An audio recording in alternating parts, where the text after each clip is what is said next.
2018 AS Paper 2 from OCR. Let's have a look then. So, as usual, we have the formula book. We'll see if we need that later on. And then we have our questions. So, starting with question 1, we've got triangle ABC, AB is 20 and angle B is 45. It'd be a good idea to draw a diagram here. That's a rubbish diagram. Let's try again. So we've got A, B, and C. Doesn't matter whether it looks accurate or not. We know angle B is 45. Let's put that in. AB is 20. We are told then that AC is 16. So AC is 16. So that's this one. We want to find two possible values for angle C. So this is that angle down there. So looking at that, that is two pairs of things. So that's going to be the sine rule. So sine rule, sine C over 20 is sine 45 over 16. So sine C is 20 sine 45 over 16.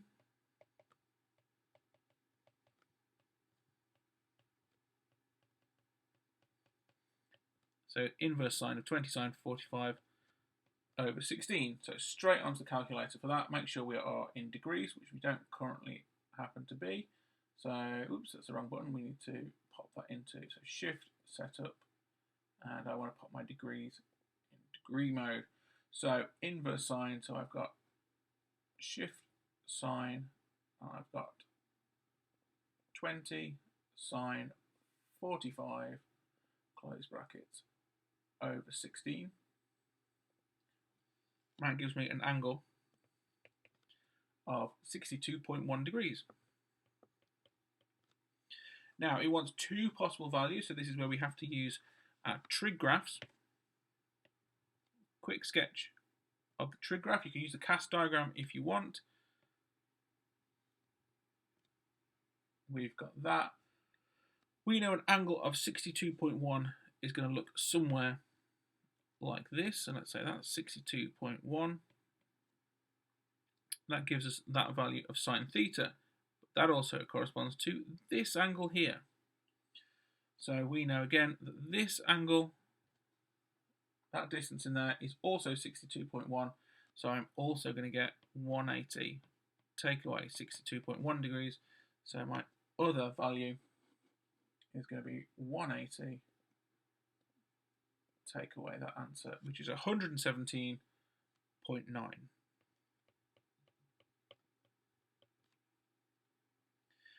It then says, given instead the area of the triangle is 75 root 2, find BC. So now I'm going to redraw the diagram with the information that we've got.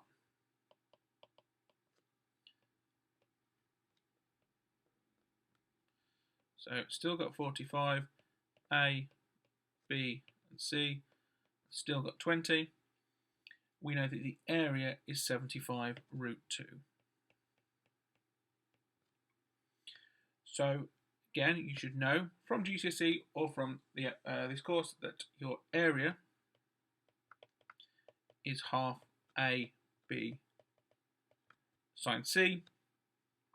Can fill in what we know, 75 root 2 is a half times 20 times BC times sine 45. We can work out half times 20 times sine 45, so that is 0.5 times 20 times sine 45. That gives me 5 root 2. So 75 root 2 is 5 root 2 BC. So I'm going to divide 75 root 2 over that final answer, and that gives me that BC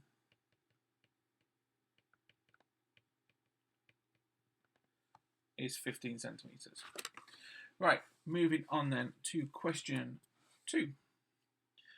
We have got a curve, and that curve is y equals 2 over 3 plus x is translated by 4 units in the positive x direction.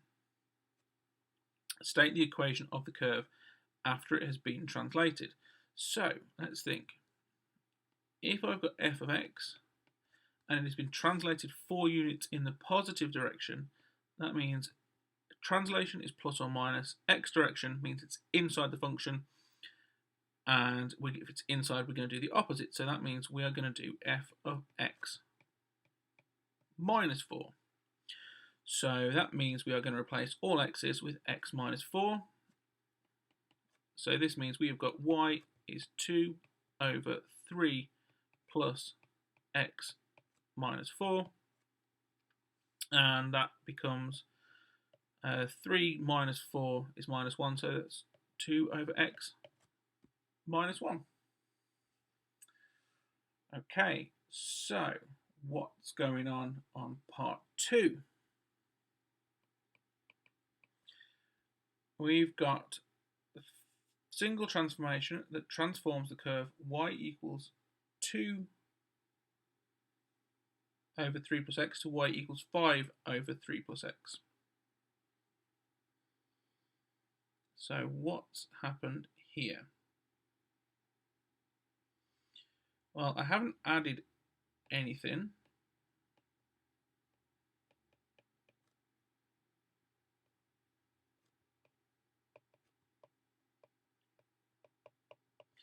I haven't added anything because that would be added at the end of the fraction, and it would affect the bottom as well, finding some common denominators.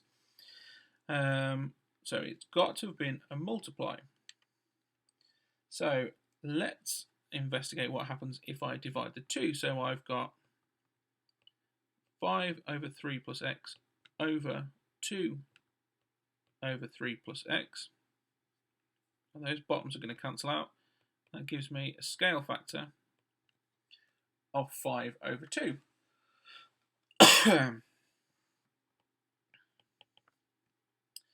So if my scale factor is 5 over 2, let's see, so I've got y equals 5 over 2 multiplied by 2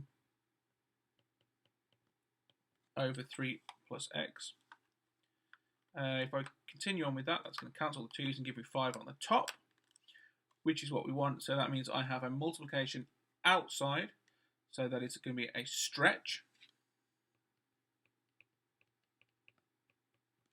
Because it's outside, it's going to affect the y direction.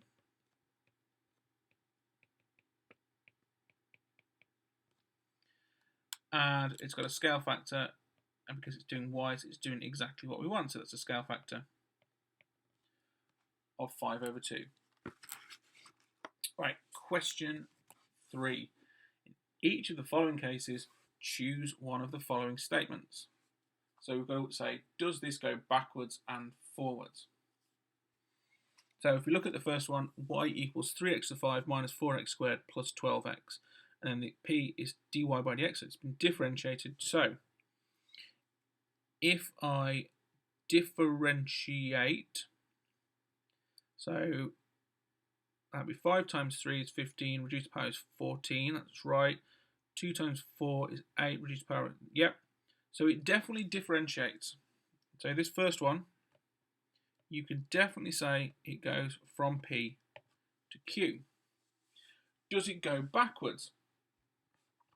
Well, if you were to go backwards, you would be integrating. And if you integrate, you do get all those terms. So you might think it does have a double-ended arrow on there.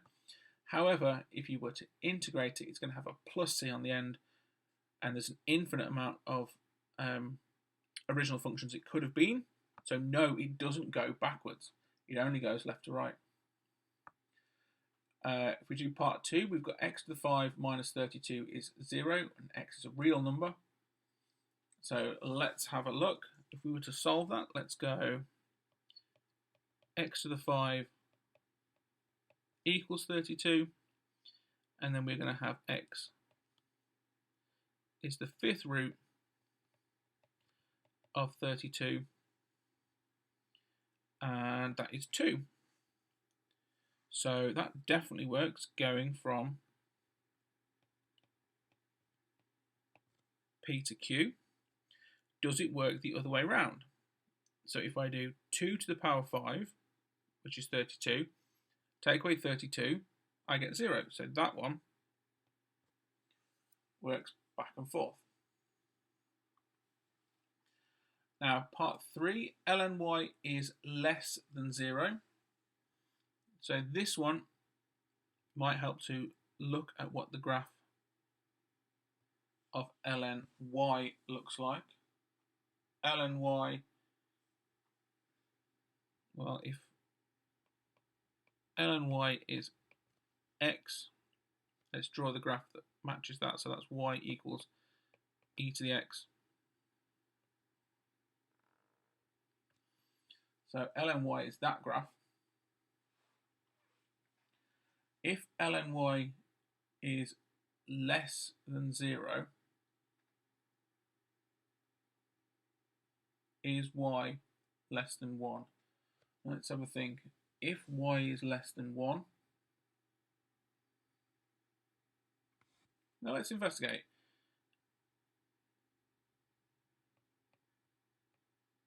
Ln y less than 0, so we raise each of these.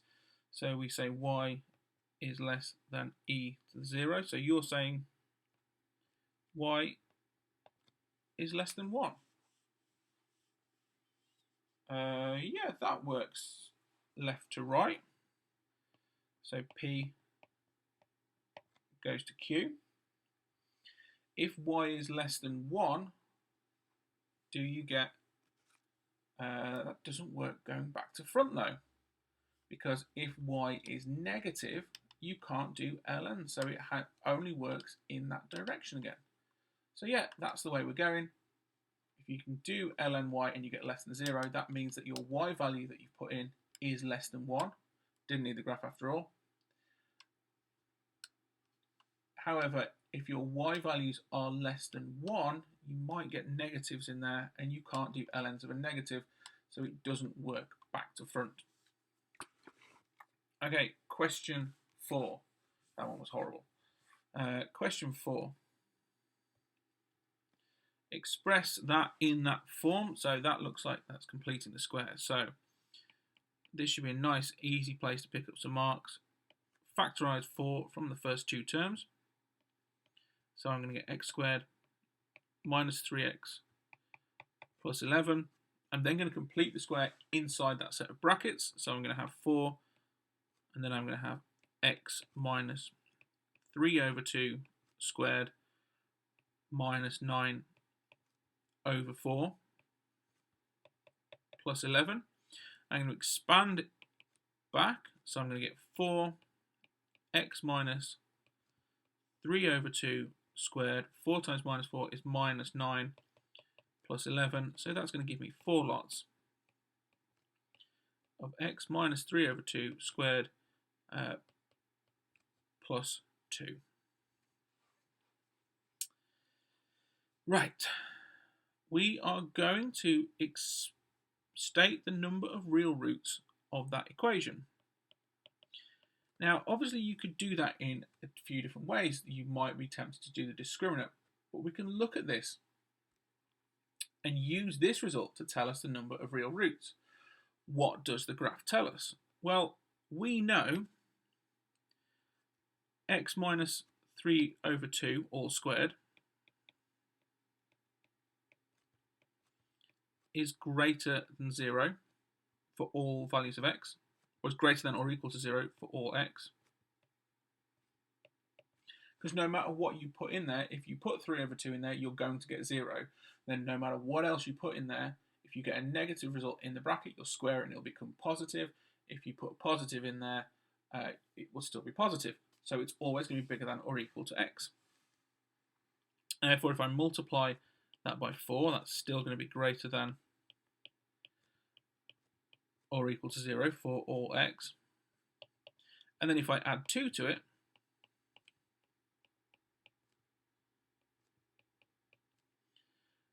that means that's still going to be, it's actually greater than or equal to 2. So what we can see here is the minimum value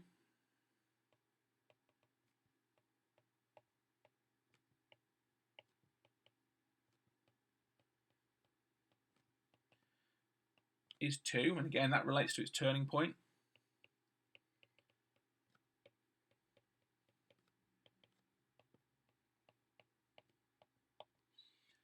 If you were to sketch this,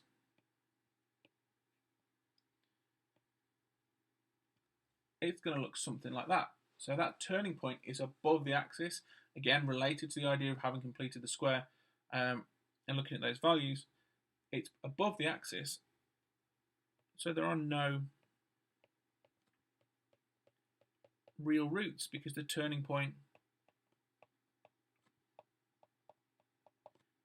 is above the axis.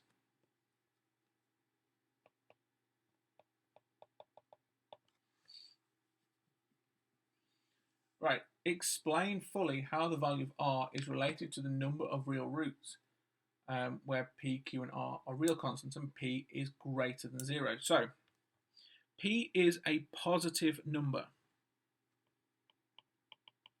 Okay, p is positive. That's key. So that means the graph is U-shaped. R then, let's put this on screen so we can actually see it. R, that value of r is the y-coordinate of the turning point.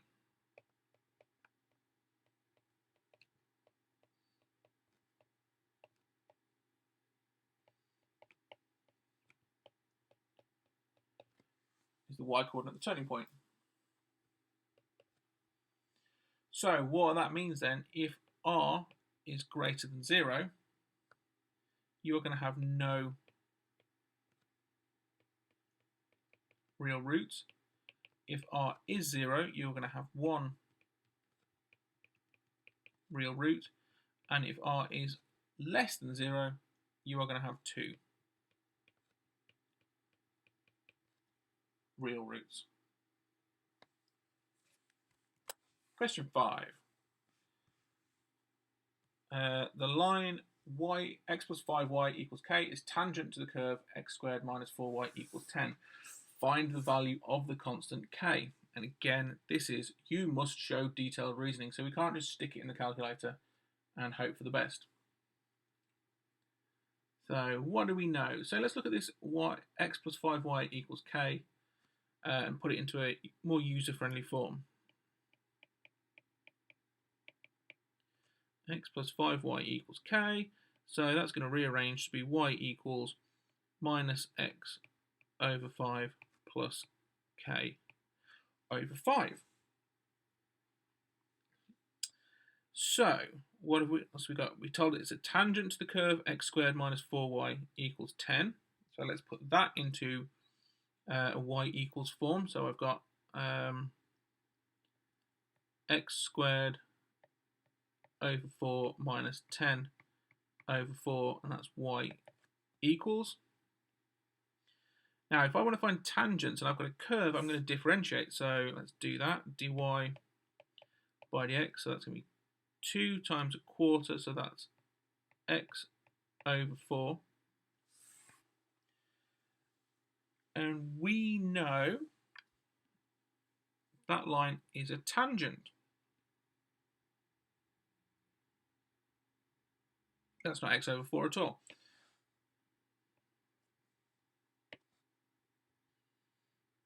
That's 2x over 4 or x over 2. So the gradient of that is that.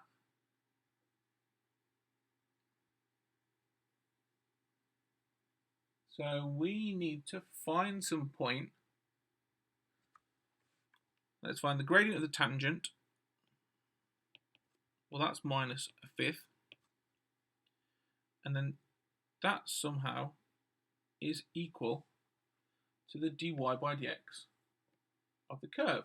So therefore, x over 2, so our gradient function, is equal to minus 1 over 5. So this curve has so the tangent occurs when x equals minus 2/5.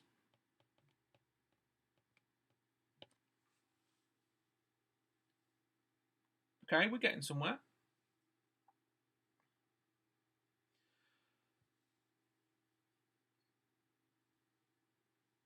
So when x equals minus 2/5,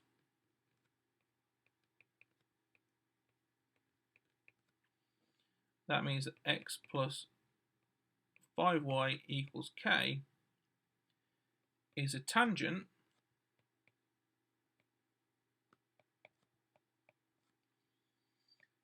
to x squared minus 4y equals 10.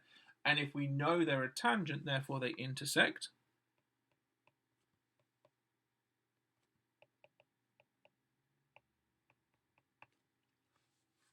so let's see what happens. Let's put that value of x into our curve. So y equals minus 2/5 squared over 4 minus 10 over 4. Let's check what that is. So we got fraction. We've got minus 2/5 squared over 4 minus 10 over 4 gives me minus 123 over 50. Not a fan of this so far, but we'll see where it goes. Minus 123 over 50. So let's have a look at what's going on here. So if I then put that into the equation of the tangent, so therefore minus 123 over 50, which is my y coordinate, plus 5, hold on, that's the wrong way around. I want the x coordinate first, which we worked out was minus 2/5. So minus 2/5 plus 5 lots of minus 123 over 50 should be equal to k. So let's have a look at that then. So minus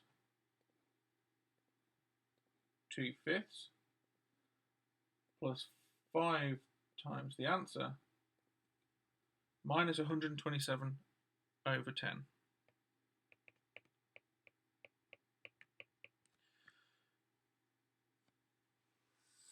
Okay, I'm going to go with that. That's what the maths tells me it is. To double check, see if we think we've made any mistakes, but I think that is fine. Right, so what are we going for? Question 6. Pan of water is heated until it reaches 100 degrees. Once the water reaches 100 degrees, the heat is switched off and the temperature of the water decreases. The temperature is modelled by that equation.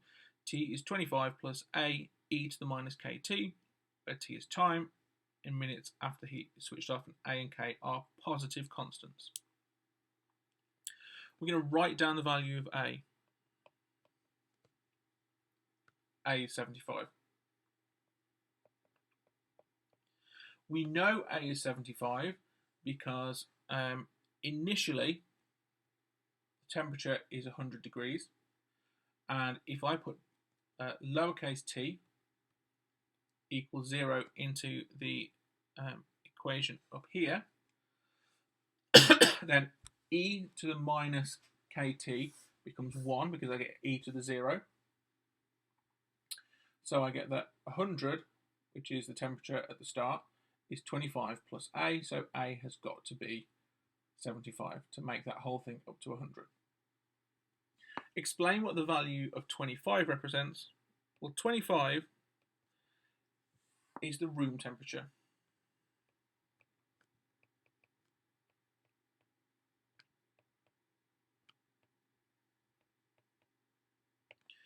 because this negative exponential, this exponential decrease graph looks something like this, and it becomes asymptotic to that 25. So it approaches but never hits the 25. When the heat is switched off, the initial rate of decrease, see the word rate, so that means I'm going to do dt by dt is 15 degrees C per minute, and we want to calculate the value of K. So let's have a look. We know that T is 25 plus 75 e to the minus kt. It then tells us the initial rate of decrease, so dt by dt is minus 75 k e to the minus kt. So we are then told that the initial rate, so that is my rate, my initial rate,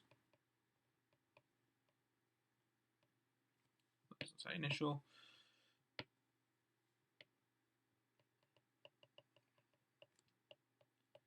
my initial rate is 15. So what that's telling me is that when t is 0, dt by dt is negative 15, because it's an initial rate of decrease. So that means that dt by dt is telling me it's going down 15.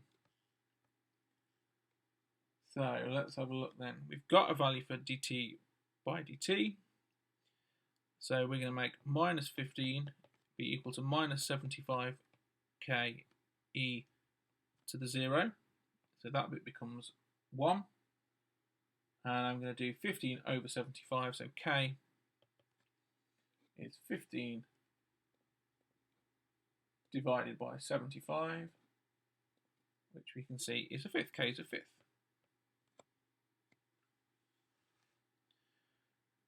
That's done what we've asked to do there. It then says, so that was part 3. Part 4, find the time taken for the temperature of the water to drop from 100 degrees to 45. So again, we're going to go back, we're going to put in all these things that we've worked out, so that T is 25 plus 75 e to the minus a fifth of T. What are we told? We want to find out how long it takes to get from 100 to 45. So I'm going to put my temperature as 45. And I've got 25 plus 75 e to the minus a fifth T. So we want to find the value of T that does that. So let's subtract the 25, giving me 20 is 75 e to the minus a fifth T.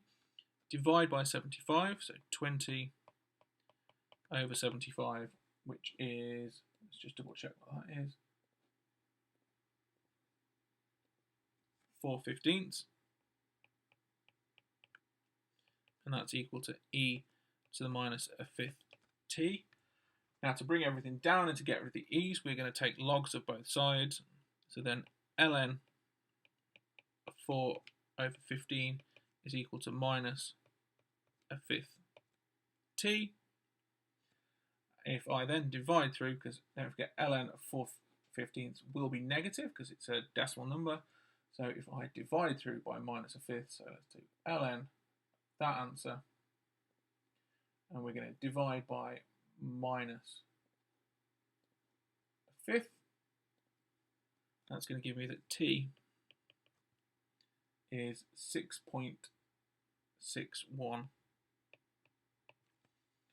Let's just double check the units. T is in minutes.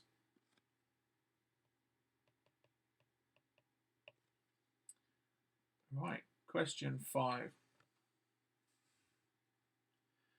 A second pan of water is heated, but the heat is turned off when the water is at a temperature of less than 100 degrees. How will the equation for the water cooling be modified? Okay, so the value for A would be less. With question 7, we've got a trig equation, 2 sine x tan x equals cos x plus 5, and we've got to say 3 cos squared x plus 5 cos x minus 2 equals 0. Now, first things I can see, we've got sines, coses, and tans, so that means we're going to have to use tan is sine over cos. I probably want to leave the cos alone to start with because I want coses in the answer. So let's see what we've got. We'll start off by saying 2 sine x over cos x, and that's equal to cos x plus 5. If I tidy that up, I'm going to get 2 sine squared x over cos x is cos x plus 5. Let's get rid of that cos x on the bottom. So 2 sine squared x is cos x plus 5. If we start expanding that, I'm going to get 2 sine squared.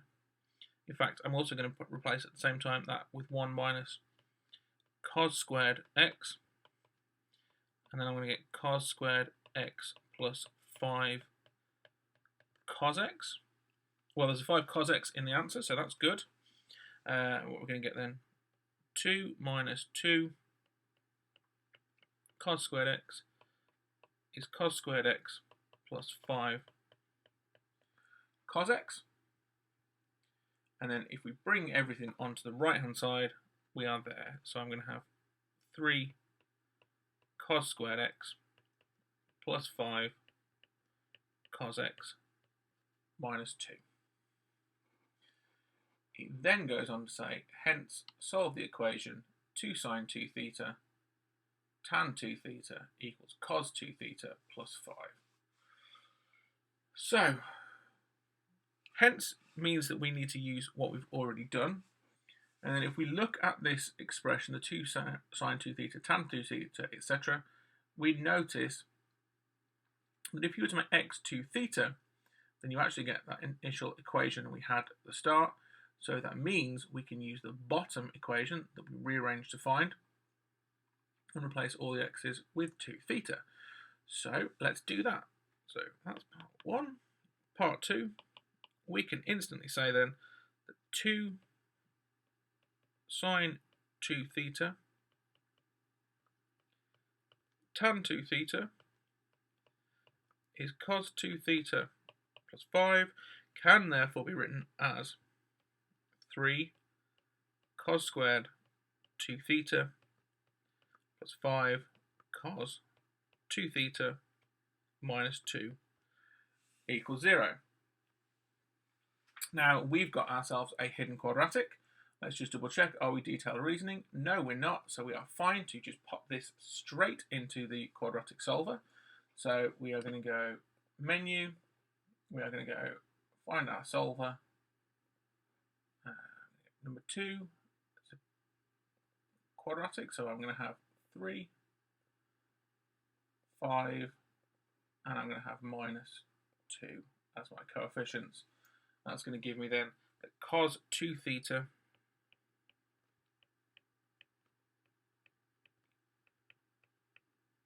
is a third, or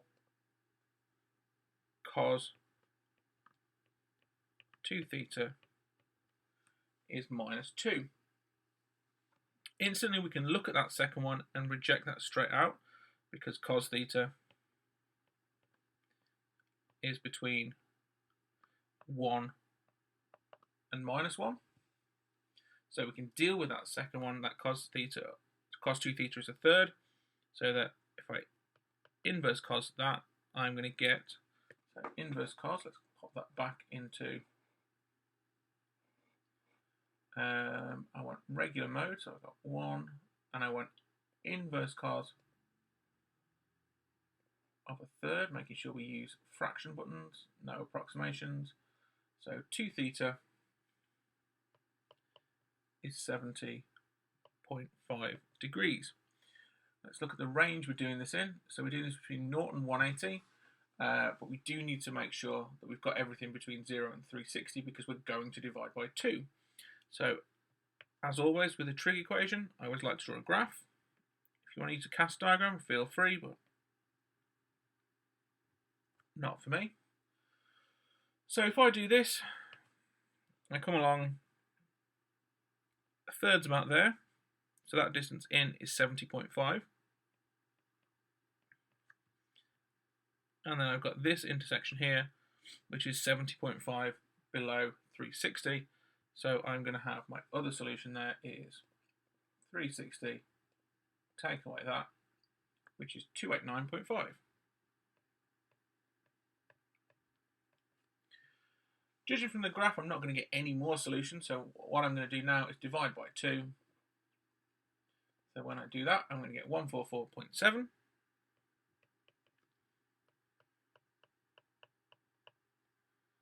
.7 degrees, and then let's go for the other one, so 70.5 divided by 2 is 35.3.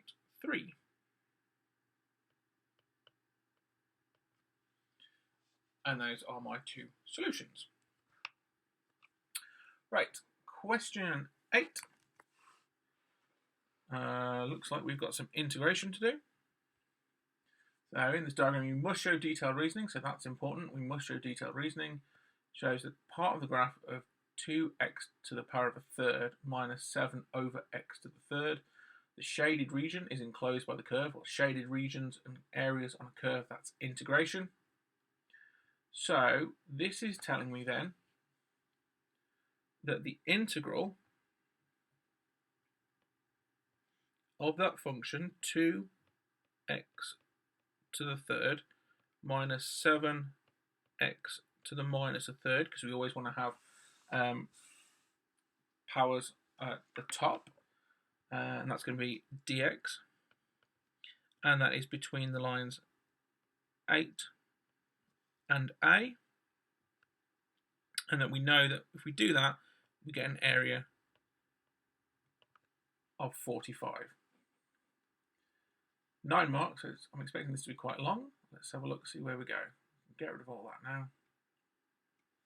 So let's start with doing this integral. So the integral of 2x to the third minus 7x to the minus a third dx is, let's pop some limits on there, 8 and a. So I'm going to have increase the power by 1 and divide by the new power. So that is 2 divided by a third plus 1. So my coefficient is now 3 over 2. So that's 3 over 2 x, and a third plus 1 is 4 thirds, minus, let's try this again, so I'm going to have minus 7 divided by minus a third plus 1 minus 21 over 2. And then minus a third plus 1 is going to be, we'll just check that, I think it's 2 thirds, but that's what we have a calculator for. Minus a third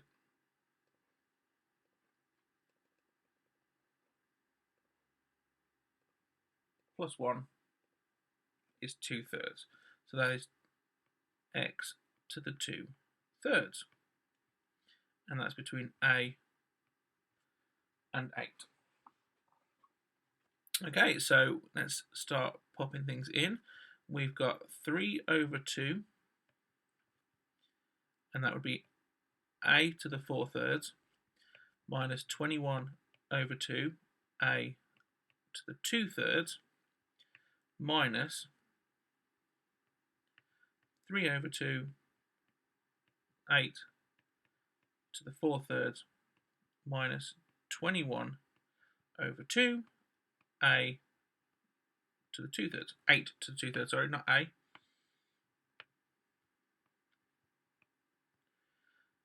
So that is again 3 over 2 a to the 4/3 minus 21 over 2 a to the 2/3. I suspect that's going to be a hidden quadratic. Let's work out what's going on here then. So I've got 3 over 2 lots of 8 to the power 4/3. Take away 21 over 2, 8 to the power of 2/3. So that's take away negative 18.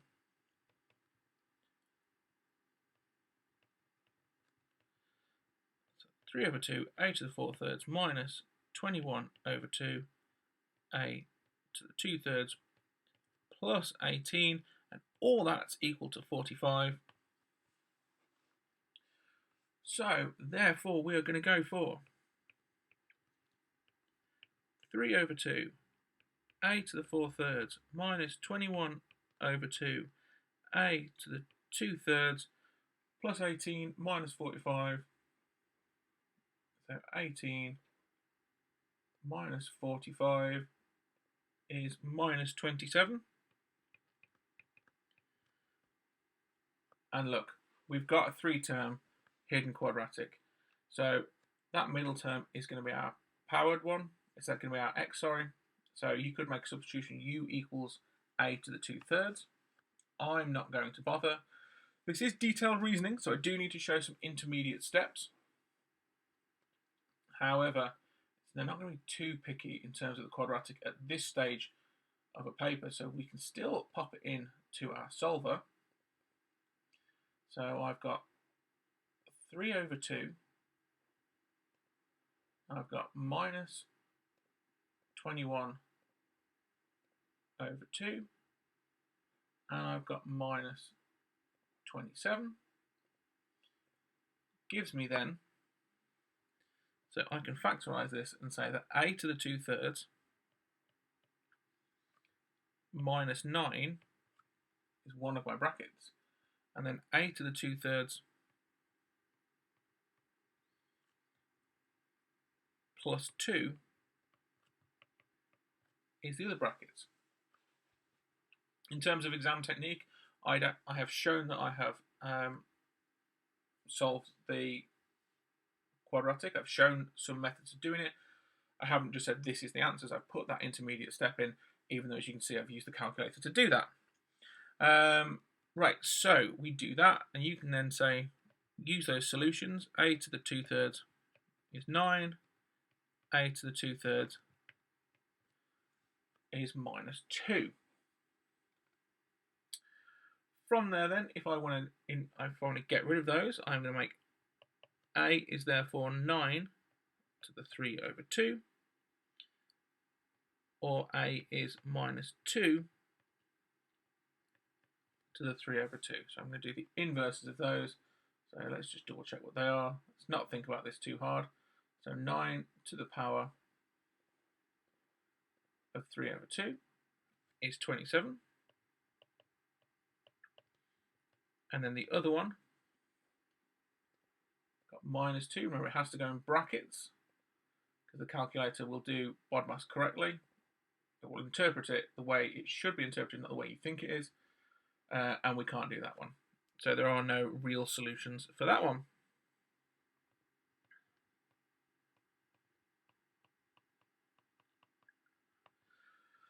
So our only criteria on this A was it had to be bigger than 8. You can see that right at the top. So it is bigger than 8. A is in fact 27. So A is 27. Right. On to the mechanics. So we've got model ship, mass 2 kilograms is moving, so its acceleration vector is given by that. So let's write that as a column vector, because I find that much easier to see. So I've got 3 lots of 2t minus 5, and I've got 4 on the bottom. It then asks me to say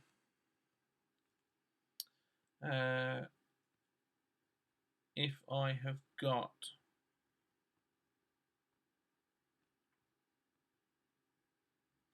a force, which is mass times acceleration, and they're both vectors. So my force I'm going to call x and y. That is 2t and not 2t, 2 kilograms, and then I've got my 3, so I've got 6t minus 15 on the top, and I have 4 on the bottom. So that is therefore x, y is, my force is 12t minus 30, and I've got 8 there. And then as for the magnitude of my vector, so magnitude is the length of this as a vector. So the magnitude of the force, let's write that in letters that make sense. The magnitude of the force is 12t minus 30 squared plus 8 squared,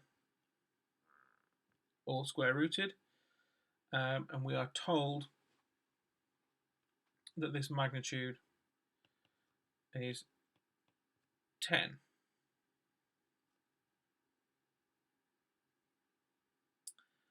So if that's the case, let's work some of these things out. Let's get rid of that square root. So I'm going to have, that's going to be equal to 100. Is going to be 12t squared. So that's going to be 144t. 12 times 30 times 2. I can't do that off the top of my head. So I've got 12 times minus 30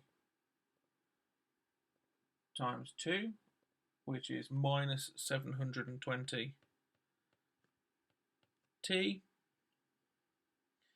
Then I've got, wait, I'm doing more than I need to do here. I'm going to leave that as 12t minus 30 squared plus 64. If I lose the 64, I've got 36 is 12t minus 30 squared. I can then make this a lot easier to solve. I can say then that I can square root. So plus and minus 6 is 12t minus 30. So if I do with positive 6, so 12t minus 30 is 6. If I add, so I'm going to get 12t is 36, and therefore t is 3. And if I do it the other way, 12t minus 30 is minus 6. So 12t is therefore 24, and t is 2. Whoops, I've gone slightly off screen. So t is 3, and t is 2. That was a much easier way of doing it than expanding those brackets. Right, on to question 10.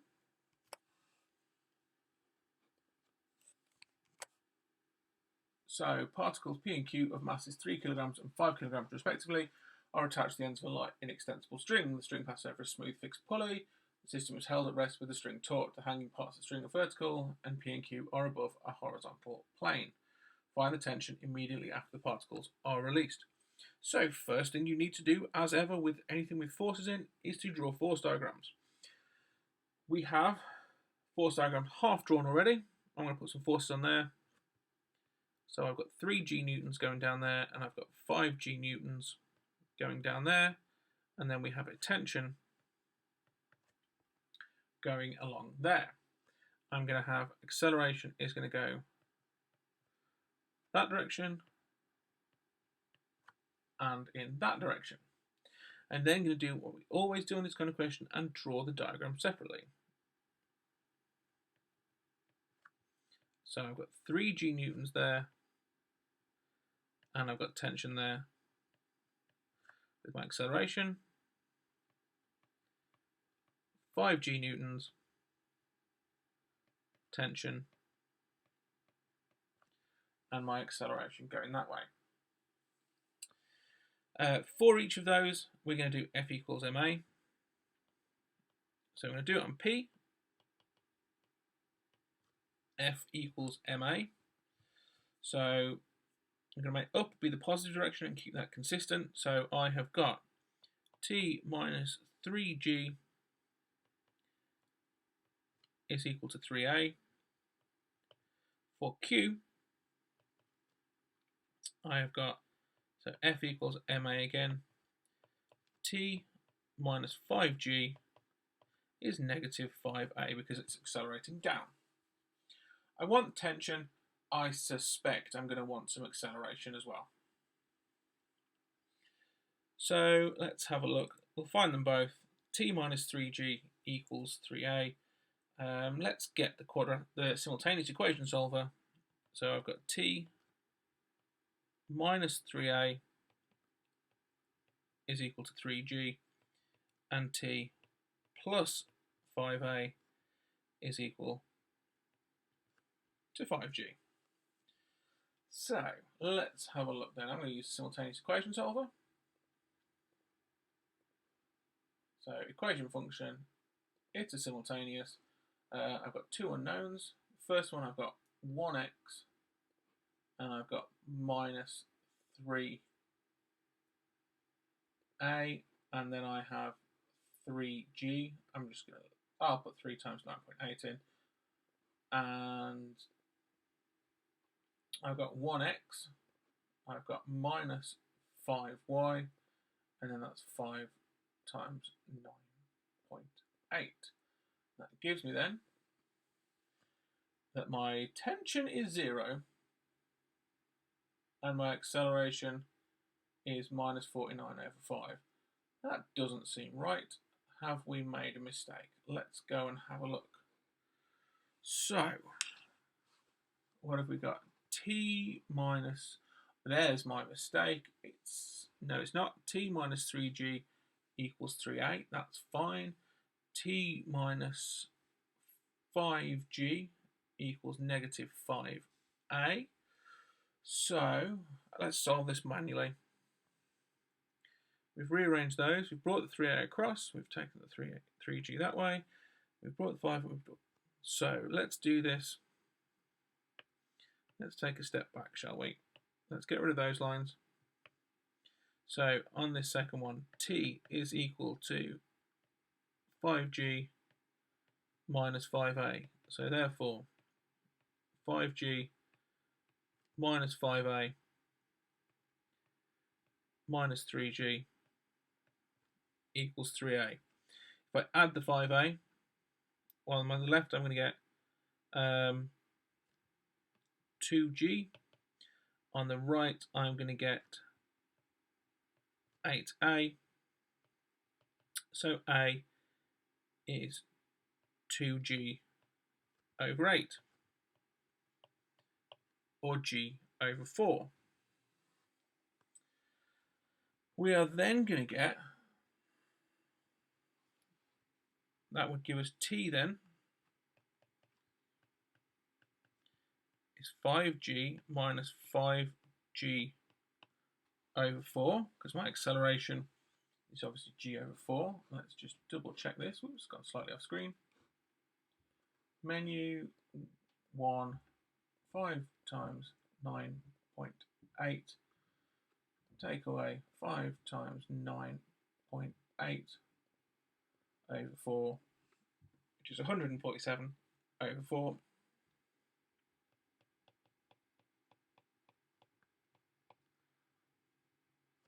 Which is 36.75.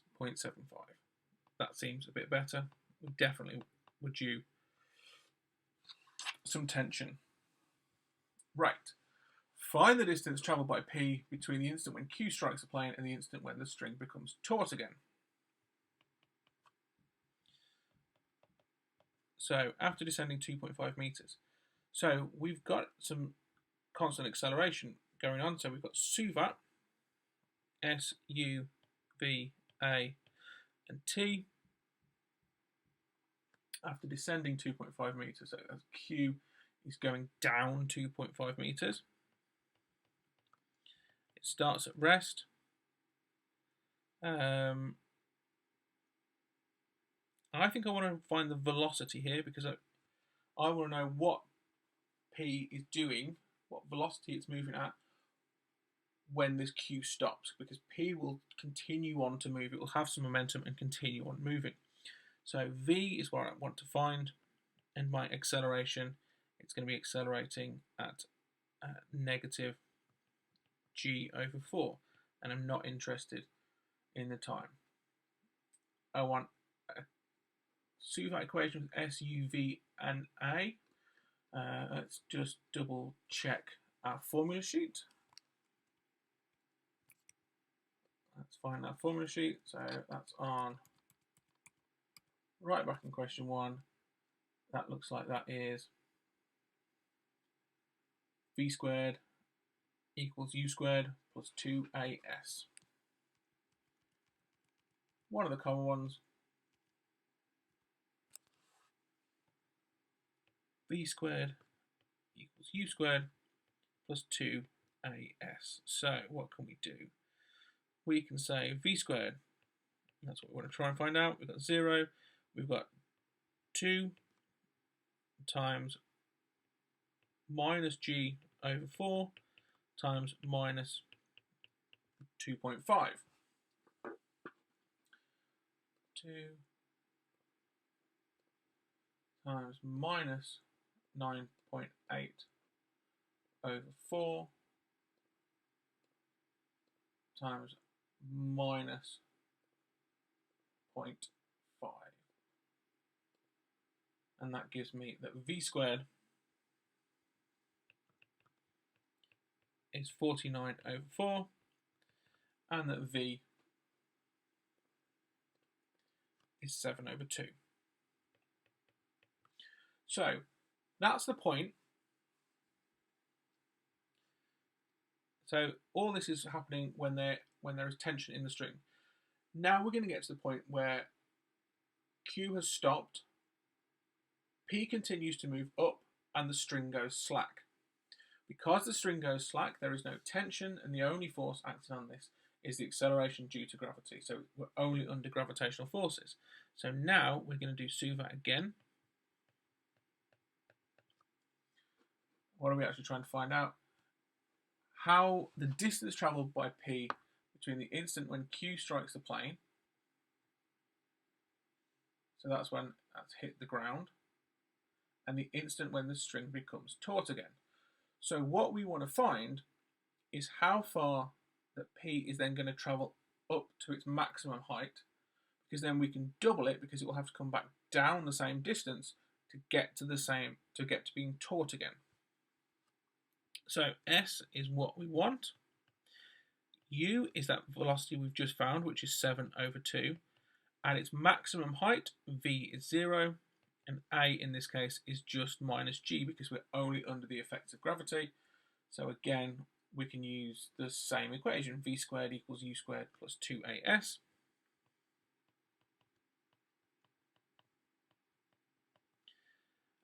We can start to rearrange things. So I'm going to bring 2AS across. So that's going to be 19.6S. I've done that a lot, so I know what that is. U squared is 49 over 4, because we had that earlier on.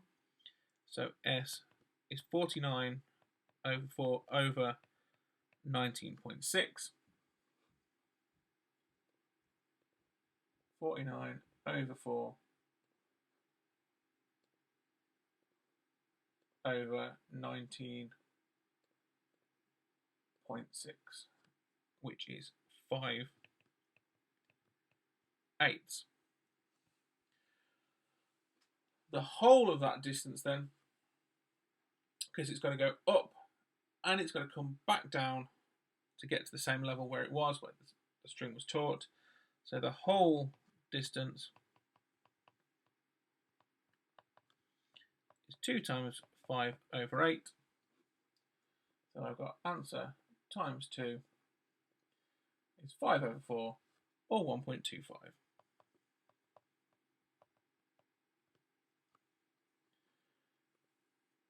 Right, and that's that one done. So we then have to go on to question 11. Long question, 9, 11, 13 marks. Right, a particle is moving along a straight line with constant acceleration. Initially, the particle is at O. After 9 seconds, the particle is at point A, where OA is 18, and the velocity of that is 8 in the direction OA. Show the initial speed is 4 meters per second. So let's work on the side here. We're going to do SUVAT here. S, U, V, A, and T. I want to find an initial, so that's U. S is 18. Velocity is 8.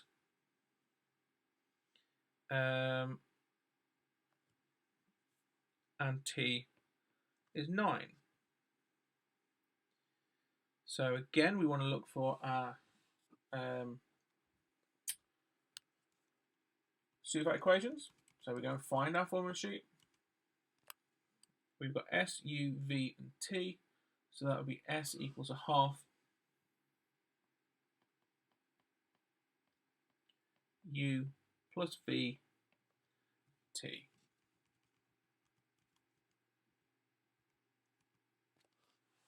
So S equals a half U plus VT. We sub in what we know. So 18 is a half lots of U plus 8 times 9. So we are going to have multiply by 2, so 18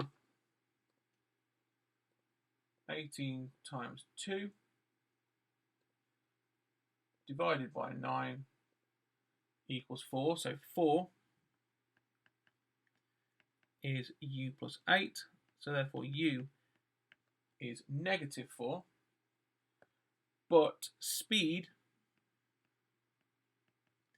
is the magnitude of U, because we're only interested in the size of it, which is just 4. So the velocity is negative 4, but the speed is just 4. For part B, we're then trying to find the acceleration. So let's pop that back in our SUVAT bit. And we're going to use S, V, A, and T. So what's that going to be? S equals VT minus a half AT squared. Let's just double check that one. So S equals VT minus a half AT squared. S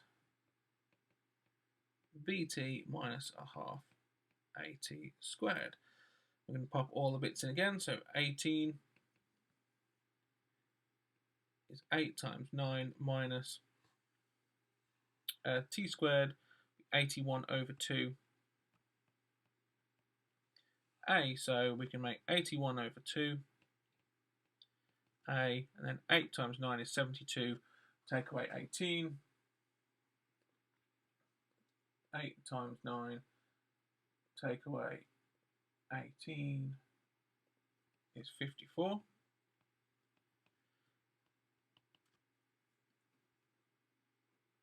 We're going to divide that by 81 over 2. A is 4/3 meters per second squared.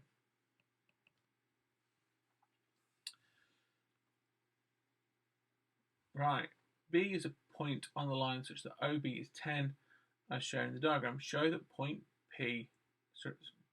P is never at point B. So let's go underneath now.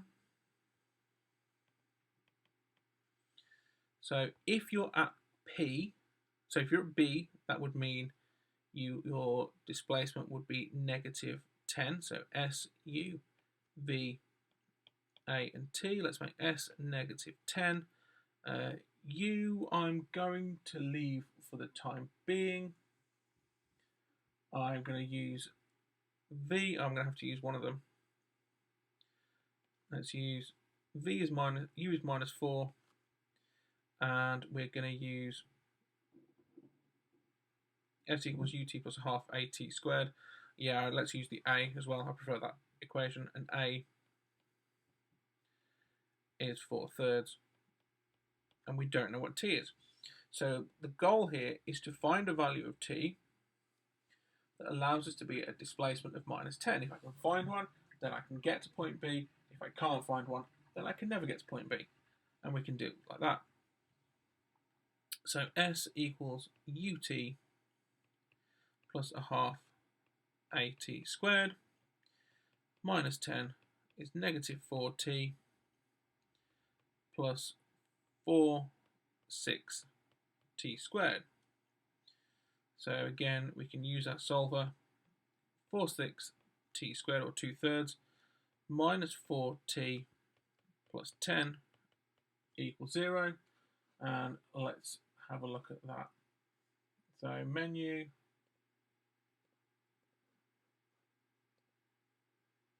I'm probably going to have to do the discriminant on that, and probably would be a good idea to do it in the first place. But we'll try, see what happens anyway. 4, 6 minus 4. Oops, where's my syntax error? What have I pressed? Oh, wrong button. Minus 4 and 10. Yeah, we get i's in there, so let's do the discriminant on this. So b squared minus 4ac. So I'm going to get minus 4 squared minus 4 times 2/3 times 10. So minus 4, that's 16. Minus, let's work out what that is, 4 times 2/3 times 10. 4 times 2/3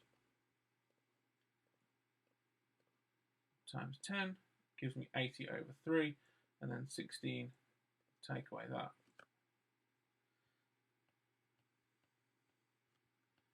Is negative 32 over 3, and that's clearly less than 0. So therefore, no real solutions. Therefore, the particle is never at B. He then goes on to say, second particle moves along the same straight line but has variable acceleration. Initially Q is at O, and the displacement is given by that. So we are told the displacement is this expression given. So let's write that down. So x is at cubed plus bt squared plus ct. If I know x, I also know the velocity, because the velocity is dx by dt, so I'm going to differentiate that. That's 3at squared plus 2bt plus c, and then I also know my acceleration. Whoops, that's a d, not an a. My acceleration is dv by dt, which is going to be 6at plus 2b. So those are written down. And it's given that the velocity and acceleration of Q at the point O are the same as those of P at O. So we know when t equals 0,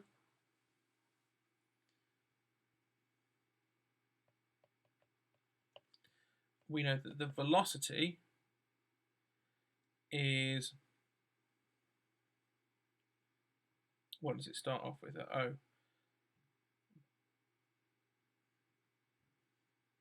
My velocity is minus 4, and my acceleration is 4/3.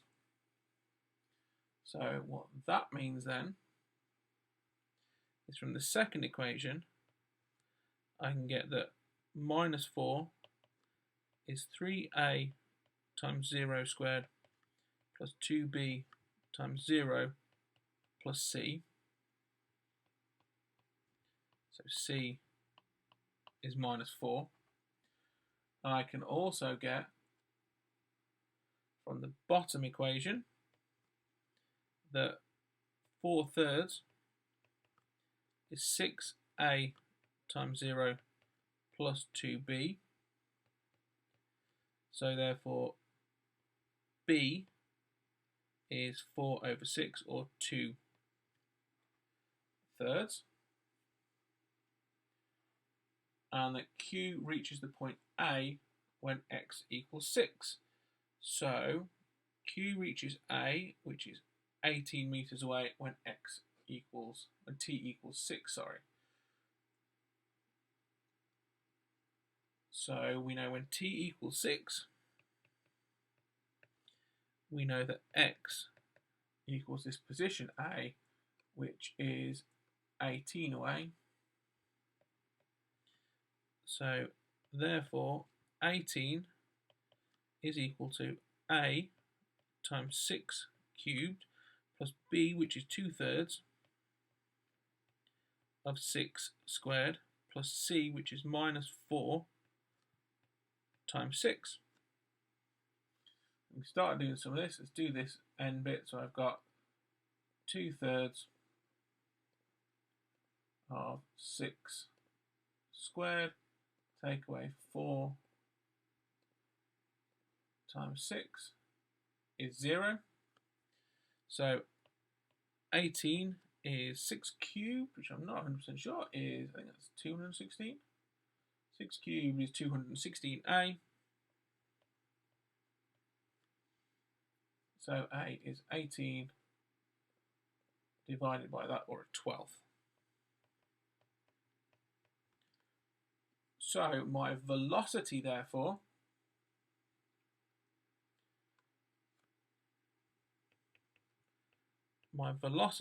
is going to be 3/12 t squared plus 2b, so that's plus 4/3 t plus c, which is minus 4. So when t is 6,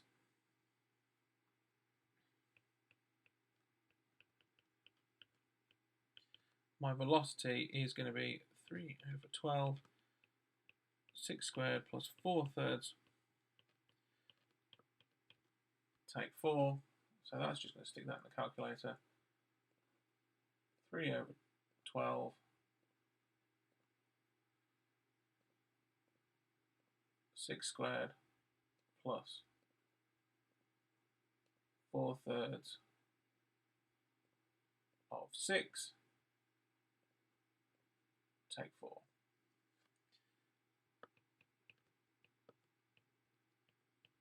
(13 meters per second). And that, I think,